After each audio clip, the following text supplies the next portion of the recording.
रवि और पूजा की जिंदगी में काफी दिनों से उथल पुथल चल रही थी। कुछ भी ठीक नहीं चल रहा था। घर की आर्थिक स्थिति बहुत ही डवाडोल होती जा रही थी।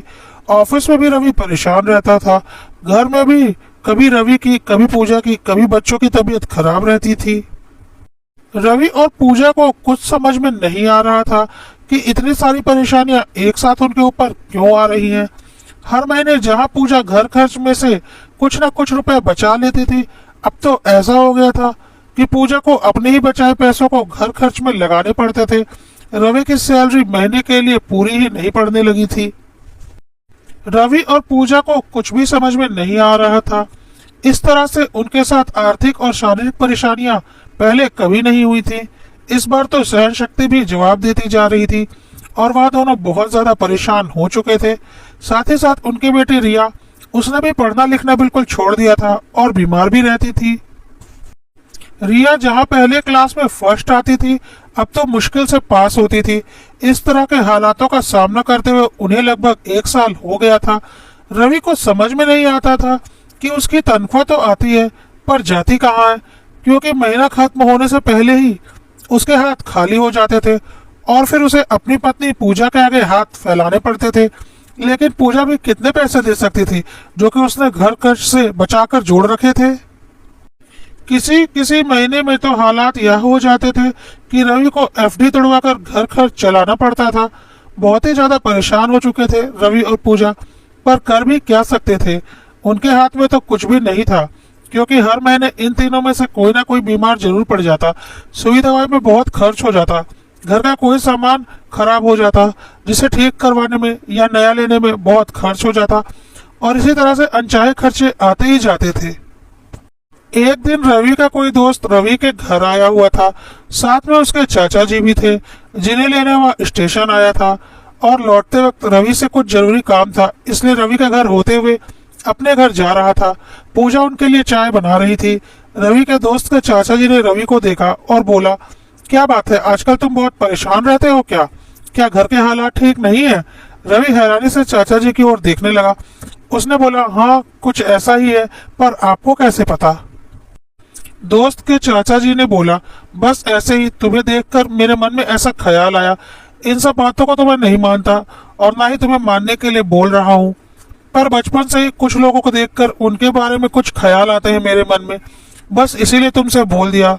उसके बाद रवि का दोस्त और उसके चाचा जी चले गए। रवि और पूजा को चाचा जी की बात सुनकर बहुत हैरानी हो रही थी, पर इन सारे अंधविश्वासों को रवि ना कभी मानता था ना मानना चाहता था। इस तरह से कुछ दिन और बीत गए। इस बार पूजा फिर बीमार पड़ गई। वह बिस्तर से उठने लायक नहीं बची थी। रवि को समझ में नहीं आ रहा था कि वह क्या करे।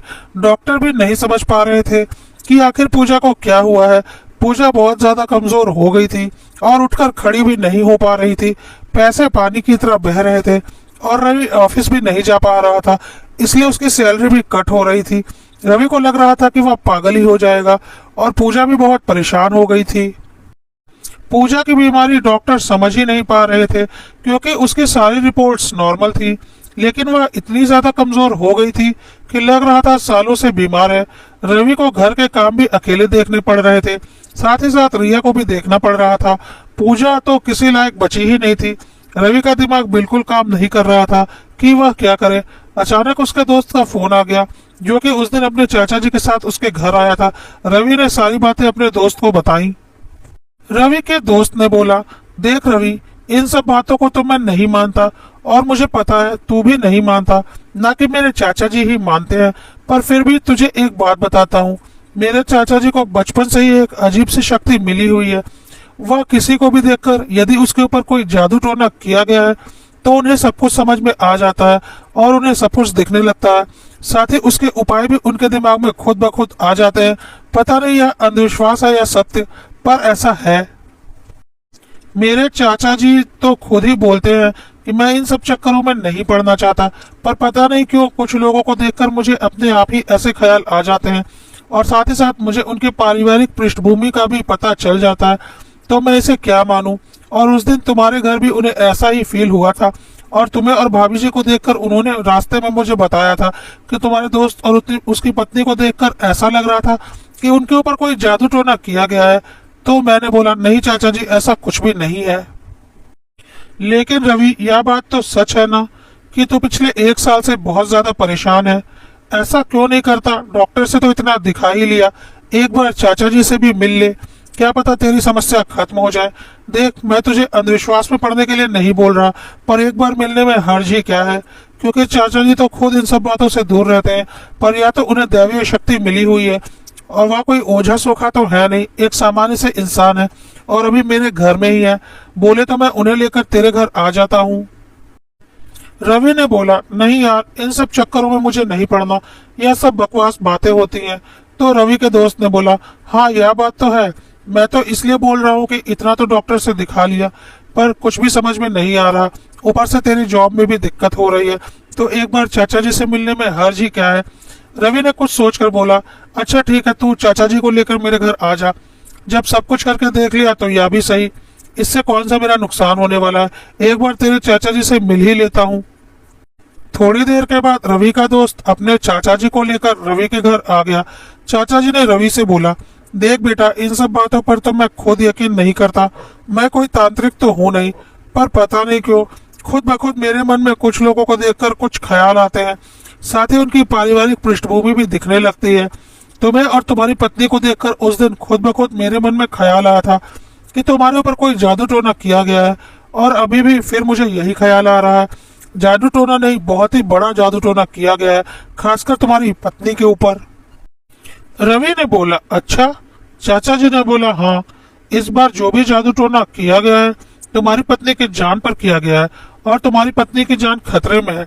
तुमने बहुत सही वक्त पर मुझे बुलाया है, मैं साफ देख पा रहा हूँ तुम्हारी पत्नी की जान खतरे में है। रवि बहुत घबरा गया, साथ ही पूजा को भी डर लगने लगा। रवि ने बोला, अब क्या करें चाचा जी? तो चाचा जी ने बोला, तुमने और तुम्हारी पत्नी ने जीवन में कभी कोई कुकर्म नहीं किया है, ना ही कभी किसी का बुरा किया है। इसी वजह से ईश्वर की विशेष कृपा तुम लोगों के ऊपर है, और तुम्हारा कोई कुछ नहीं बिगाड़ पा रहा है। चाचा जी ने बोला, यह जो भी जादू टोना तुम लोगों के ऊपर किया जा रहा है, इससे तुम लोग परेशान जरूर होगे, लेकिन तुम्हारा कुछ भी बिगड़ने वाला नहीं, क्योंकि मुझे साफ दिखाई पड़ रहा है कि तुम दोनों बहुत साफ दिल के पवित्र आत्मा हो, और कोई भी गलत शक्ति तुम लोगों का कुछ नहीं बिगाड़ सकती, क्योंकि तुम ईश्वर पर पूरा भरोसा करते हो और ईश्वर तुम्हारे साथ है। हाँ, कुछ वक्त के लिए परेशान जरूर रहोगे। इस बार बहुत ही बड़ा टोना तुम्हारी पत्नी के ऊपर किया गया है और उसके जान पर बनी पड़ी है, लेकिन माता रानी उसकी रक्षा कर रही हैं। साथ ही साथ तुम्हारे ऊपर भी जादू टोना किया गया है कि तुम आर्थिक रूप से टूट जाओ और तुम्हारी पत्नी की जान चली जाए, लेकिन ईश्वर से बढ़कर कोई नहीं होता, कोई काली शक्ति ईश्वर से बड़ी नहीं होती, और ईश्वर तुम्हारे साथ है। मुझे यह साफ दिखाई पड़ रहा है कि तुम्हारी पत्नी भी जल्द ही ठीक हो जाएगी। बस अपनी पत्नी को एक बार माता रानी के मंदिर से सिंदूर लाकर लगा दो।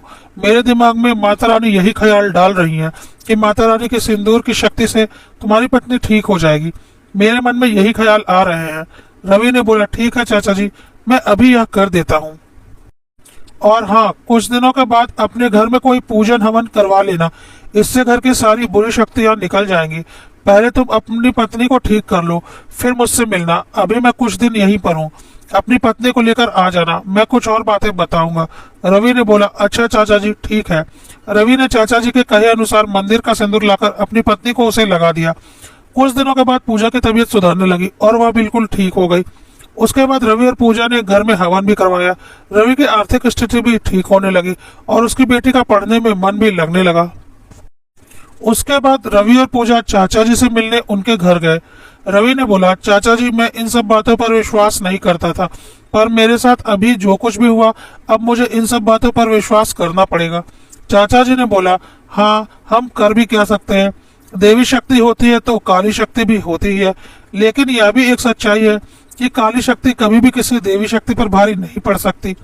रवि ने बोला, चाचा जी, क्या आप बता सकते हैं हमारे साथ यह सब कुछ किसने किया है? चाचा जी ने बोला, हाँ, मैं सब कुछ साफ साफ देख सकता हूँ, और मैंने उस दिन ही देख लिया था, लेकिन मैं तुम्हें नहीं बताना चाहता। लेकिन साथ ही साथ मुझे कुछ और भी दिख रहा है, और मुझे तुम लोगों को बताना ही पड़ेगा, नहीं तो तुम लोग फिर से इस काली शक्ति के जाल में उलझ जाओगे और कुछ दिनों में फिर से परेशान हो जाओगे। रवि ने बोला, अच्छा, ऐसा क्या दिख रहा है? चाचा जी ने बोला, मुझे एक घर दिख रहा है जो कि किसी और राज्य में है, और उसमें मुझे एक कमरा दिख रहा है जिसका कि गुलाबी रंग है। और चाचा जी ने कमरे का जो भी विवरण बताया उसे सुनकर रवि और पूजा को यकीन नहीं हुआ। यह रवि और पूजा के माता पिता का घर था और उस घर में रवि और पूजा के कमरे का विवरण था। इसके बारे में उसका दोस्त तक नहीं जानता था, तो चाचा जी को कैसे पता? चाचा जी ने बोला, उस कमरे में तुम्हारी और तुम्हारी पत्नी की इस्तेमाल करी हुई काफी व्यक्तिगत चीजें पड़ी हुई हैं जिनके जरिए तुम लोगों के ऊपर जादू टोना किया गया है। रवि और पूजा को यकीन नहीं हो रहा था। ऐसा लग रहा था जैसे चाचा जी को उसके कमरे की एक एक चीज साफ साफ दिखाई पड़ रही है। चाचा जी ने बोला, कमरे में एक अलमीरा बनी हुई है। उस अलमीरा के बाएं साइड ऊपर की तरफ कोने में एक शोपीस रखा हुआ है। उस शोपीस के पीछे कुछ है और कमरे के एक कोने में एक ड्रेसिंग टेबल रखा हुआ है। उस ड्रेसिंग टेबल के नीचे वाले ड्रॉअर में बिल्कुल पीछे की तरफ भी कुछ है। तुम लोगों को वहां जाकर उन चीजों को हटाना पड़ेगा, नहीं तो तुम आगे फिर से परेशान हो जाओगे। रवि और पूजा हैरान हो रहे थे कि चाचा जी को उनके कमरे की एक एक डिटेल कैसे दिखाई पड़ रही है और वह जो कुछ भी बोल रहे थे और जिस सामान को जहां पर बोल रहे थे वह बिल्कुल सही था। अब तो रवि और पूजा को यकीन हो चुका था कि चाचा जी के पास सच में कोई दैवीय शक्ति है। रवि और पूजा ने बोला, हम जल्द ही अपने घर जाने का प्रोग्राम बनाते हैं और उन चीजों को वहां से हटाते हैं, लेकिन चाचा जी इतना तो बता दीजिए यह सब किसने किया है? चाचा जी ने बोला, वह नहीं जानो, वही तुम्हारे लिए अच्छा है। जिसने भी किया है ईश्वर उसे उसके किए की सजा जरूर देंगे और तुम्हारा कुछ भी नहीं बिगड़ने वाला, क्योंकि तुम दोनों बहुत साफ दिल के हो। पूजा ने बोला, प्लीज चाचा जी बता दीजिए किसने हमारे साथ इतना बुरा किया? हमने तो आज तक किसी का कुछ नहीं बिगाड़ा है। तो चाचा जी ने बोला, हाँ यह बात तुम सही बोल रही हो और इसी पुण्य का तुम लोगों को आज फल मिला है कि जिसने भी तुम्हारे साथ बुरा किया वह तुम्हारा कुछ भी नहीं बिगाड़ पाया, ना कि कभी बिगाड़ पाएगा। तुम इतना पूछ ही रही हो तो मैं बता देता हूँ। शालिनी कौन है जानती हो ना? रवि और पूजा हैरान हो गए। शालिनी रवि की इकलौती बहन यानी कि पूजा की ननद थी। चाचा जी ने बोला, यह सब कुछ शालिनी ने किया है। रवि ने बोला, शालिनी? वह हमारे साथ ऐसा कैसे कर सकती है? मैं और पूजा उसके सगे भाई भाभी हैं। चाचा जी ने बोला, हाँ वह भले ही तुम्हारी सगी बहन है पर उसका दिल तुम्हारी तरह साफ नहीं है। तुम दोनों पति पत्नी अपनी नौकरी की वजह से यहाँ पर रहते हो और वहाँ तुम्हारे माता पिता की अच्छी खासी संपत्ति है। तुम लोग साल में एक बार वहाँ जाते हो और तुम्हारे माता पिता भी बीच बीच में यहाँ आते रहते हैं। पर तुम्हारी बहन शालिनी का ब्याह वहीं पर हुआ है और उसकी नजर अपने मायके की संपत्ति पर है। उसे लगता है कि भाई भाभी तो दूसरे शहर में रहते हैं, तो यह सारी संपत्ति मैं क्यों ना ले लूं, क्योंकि मैं तो इसी शहर में रहती हूँ। वह बहुत लालची किस्म की महिला है और इसी संपत्ति के लालच में यह सब कुछ कर रही है। तुम्हारी बहन तुम्हारी तरह साफ दिल की नहीं है। तुम्हारी पत्नी का और तुम्हारी बहन का एक बार संपत्ति को लेकर विवाद भी हो चुका है और तुम्हारी बहन को बहुत अच्छे से पता है कि पूजा अपने हक की संपत्ति कभी भी नहीं देने वाली। पूजा को याद आने लगा कि सच में एक बार मजाक मजाक में उसकी ननद ने उससे कहा था कि आप लोग तो शहर में रहते हैं, यहाँ पर सब कुछ तो मैं अकेले ही रख लूंगी। तो पूजा ने भी तुरंत ही सुना दिया था, शहर में रहते तो क्या, हम अपनी हक को क्या छोड़ देंगे? मम्मी पापा की सेवा भी तो हम ही करते हैं और हमारा फर्ज भी है, हम करेंगे। वह तो हमारी मजबूरी है कि हमारी नौकरी वहां पर है, नहीं तो कौन अपना घर छोड़कर रहना चाहता है। वैसे भी आपकी शादी में मम्मी पापा ने आपको बहुत कुछ दिया है, साथ ही साथ एक जमीन भी आपके नाम पर कर चुके हैं और अपने पुश्तैनी जेवर में से भी मम्मी ने आपको काफी कुछ दे दिया है। मम्मी ने यह सब कुछ खुद मुझे बताया है। साथ ही में यह भी बोला है कि पूजा को तो उसका हक दे दिया क्योंकि वह इस घर की बेटी है। अब जो कुछ बचा है वह मेरे बेटे बहू का है। तो आप इस भ्रम में मत रहिए कि हम अपना हक छोड़ देंगे, क्योंकि पैसे की जरूरत जितनी आपको है उतनी ही हमको भी। हम अपना हक जरूर लेंगे क्योंकि आप अपना हक तो ले चुकी हैं और ससुराल में तो आपको आपका हक मिला ही है। तो मायके में जो कुछ भी बचा है वह अब आपके भाई भाभी का है। और हंसी मजाक में उनके बीच में यह छोटा सा विवाद हुआ था। चाचा जी ने बोला, उस हंसी मजाक में हुए विवाद में तुम्हारी ननद शालिनी को समझ में आ गया था कि तुम्हारे रहते वह अपने मायके से कुछ भी नहीं ले पाएगी, इसलिए वह तुम्हें रास्ते से हटाना चाहती थी, क्योंकि उसे बहुत अच्छे से पता है कि यदि तुम रास्ते से हट गई तो तुम्हारा पति इन विवादों में पड़ने वाला नहीं, क्योंकि वह खुद ही परेशान रहेगा और अपनी बेटी पर ध्यान देगा और उसे बहुत आसानी से अपने माता पिता की सारी संपत्ति पर कब्जा करने का मौका मिल जाएगा। और उसी इच्छा को पूरी करने के लिए उसने यह घटिया कदम उठाया है। वह बहुत ही लालची महिला है। मुझे साफ दिखाई पड़ रहा है ससुराल में भी उसने काफी बेईमानियां कर रखी हैं। तुम्हारे सास ससुर इस बात से पूरी तरह से अनजान है। उन्हें कुछ भी नहीं पता।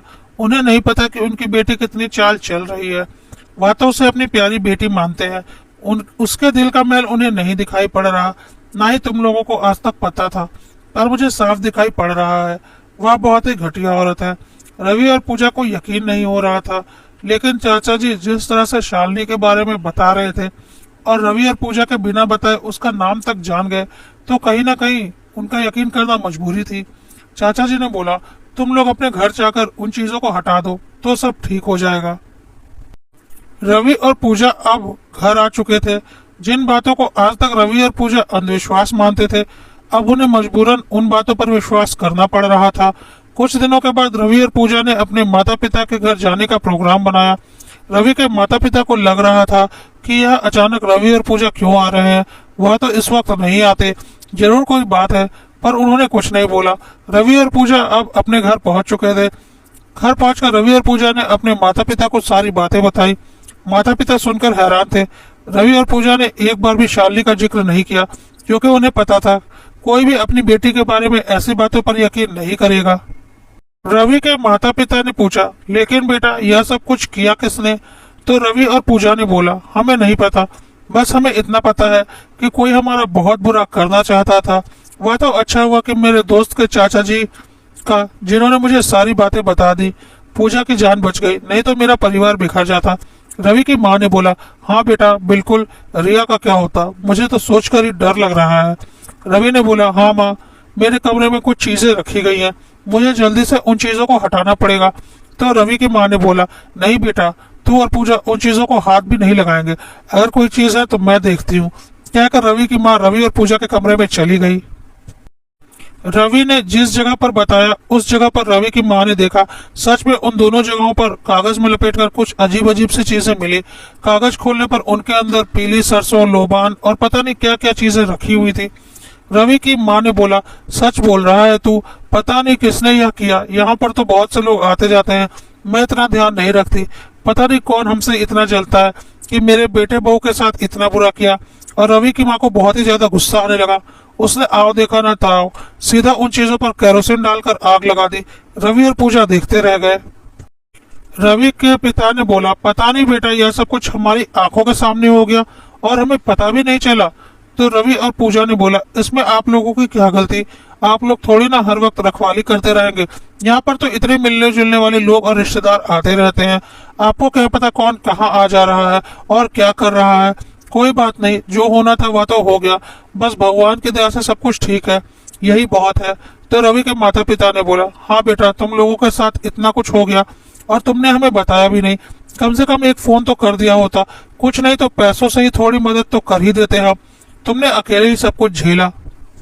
रवि की माँ ने जैसे ही उस कागज के पुड़िये को जलाया और वह जलकर राख हुआ, उसके थोड़ी देर बाद शालिनी के ससुराल से शालिनी के पति का फोन आया कि शालिनी को अचानक हार्ट अटैक आया है और वह बहुत सीरियस है और अस्पताल में भर्ती है। रवि और पूजा, उसके माता पिता सब परेशान हो गए कि यह क्या हो गया, लेकिन कहीं ना कहीं रवि और पूजा को लग रहा था कि मम्मी ने गुस्से में उस टोने के सामान को जलाया और वह शालिनी का ही किया था, इसी वजह से उसके साथ यह सब कुछ हुआ है।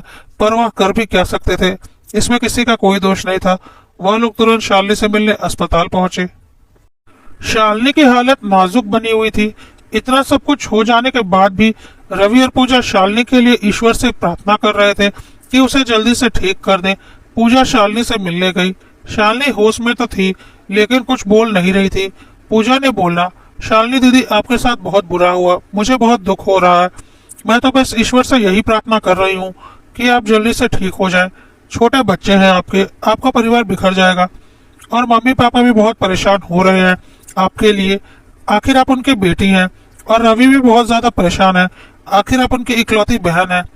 उधर जीजा जी भी टेंशन में इधर उधर घूम रहे हैं। शालिनी दीदी, एक बात बोलूं, अभी आपके हालात तो नहीं है, पर फिर भी एक बार अपनी जिंदगी में आपने जो कुछ भी गलतियां की हैं उसके लिए ईश्वर से क्षमा मांग लीजिए, शायद आप ठीक हो जाएं। किसी के लिए नहीं तो अपने पति और बच्चों के लिए ही सही, एक बार सच्चे दिल से ईश्वर से अपनी गलतियों की क्षमा मांग लीजिए। मैं और रवि और मम्मी पापा तो आपके लिए प्रार्थना कर ही रहे हैं, पर आप भी अंदर से जानते हैं कि आपने जिंदगी में क्या गलती की है। मैं और कुछ बोलना नहीं चाहती, लेकिन हाँ इतना जरूर बोलना चाहती हूँ कि मुझे सब कुछ पता चल चुका है। एक बार आप सच्चे दिल से ईश्वर से क्षमा मांग लीजिए, आप ठीक हो जाएंगी। शालिनी दीदी, हमारे रूम में मम्मी को कुछ मिला और मम्मी ने गुस्से में उसे जला दिया, और जैसे ही मम्मी ने उसे जलाया उसके कुछ देर बाद ही आपको हार्ट अटैक आ गया। आप समझ रही हैं ना मैं क्या कहना चाहती हूँ। आपको लग रहा होगा कि यह सब बातें मैं क्यों बोल रही हूँ। सच्चाई यह है कि हमारे पास ईश्वर का एक दूत आया था, रवि के दोस्त के चाचा के रूप में, और उसने हमें सब कुछ बता दिया।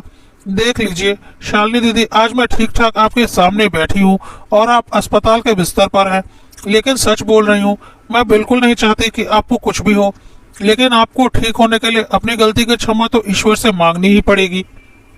मैं और रवि सारी सच्चाई जानते हैं और दिल ही दिल में आप भी सारी सच्चाई जानती है, लेकिन मैं आपको भरोसा दिलाती हूँ, मेरे और रवि की जुबान पर कभी यह बातें दोबारा नहीं आएंगी, और हम बिल्कुल नहीं चाहते कि आपका परिवार बर्बाद हो। डॉक्टर तो अपना काम कर ही रहे हैं, पर मेरा दिल कह रहा है यह डॉक्टर नहीं भगवान के हाथों में है। आप मेरी बात समझ रही है ना। शालिनी ने आंखों ही आंखों में पूजा से माफी मांगी। पूजा को समझ में आ रहा था कि शालिनी दीदी को उनके किए का पछतावा है। शालिनी मन ही मन में ईश्वर से अपनी गलतियों की माफी मांग रही थी। कुछ दिनों में शालिनी की तबीयत सुधरने लगी और वह बिल्कुल ठीक हो गई। ठीक होने के बाद शालिनी अपने मायके आई रवि और पूजा से मिलने, और शालिनी ने अपने माँ बाप से छुपाकर रवि और पूजा से अपनी गलतियों की माफी मांगी। रवि और पूजा ने शालिनी को माफ कर दिया। शालिनी ने बोला, भाभी सच में आपका दिल बहुत बड़ा है और आप और भाई बहुत ही पवित्र दिल के हो, इसलिए आपका कुछ भी नहीं बिगड़ा, उल्टा मेरी ही जान पर आफत आ गई। इतना कुछ करने के बाद भी आपने मेरे लिए बुरा नहीं सोचा, इसलिए ईश्वर ने हर कदम पर आपका साथ दिया है और अपना दूत भी आपके लिए भेज दिया। ईश्वर करे आप लोग जिंदगी में हमेशा सुखी रहे, और मैं भी अपना लालच छोड़कर आप लोगों जैसा बनना चाहती हूँ। तब तक रवि के माता पिता भी रूम में आ गए। वह बहुत खुश थे कि चलो आज हमारा सारा परिवार एक साथ है। पूजा भी ठीक हो गई है। रवि और पूजा की परेशानियां भी खत्म हो गई। शालिनी भी ठीक हो गई। हालांकि उन्हें कुछ पता नहीं था, ना ही रवि, पूजा और शालिनी उन्हें कुछ बताने वाले थे। रवि और पूजा ने बोला, हाँ माँ, अब सब कुछ ठीक हो चुका है, अब हम भी अपने शहर जा रहे हैं, काफी समय से हम यहाँ पर हैं, मुझे भी अपनी नौकरी वापस ज्वाइन करनी है और रिया का स्कूल भी छूट रहा है। रवि के माता पिता ने बोला, हाँ बेटा अब तू जा और अपना ख्याल रखना। शालिनी ने बोला, भाई भाभी अपना ख्याल रखना, बहुत प्यार करती हूँ आप लोगों से, ईश्वर सदा आप लोगों की रक्षा करे। यह सारी बातें इस बार शालिनी ने सच्चे दिल से कही थी।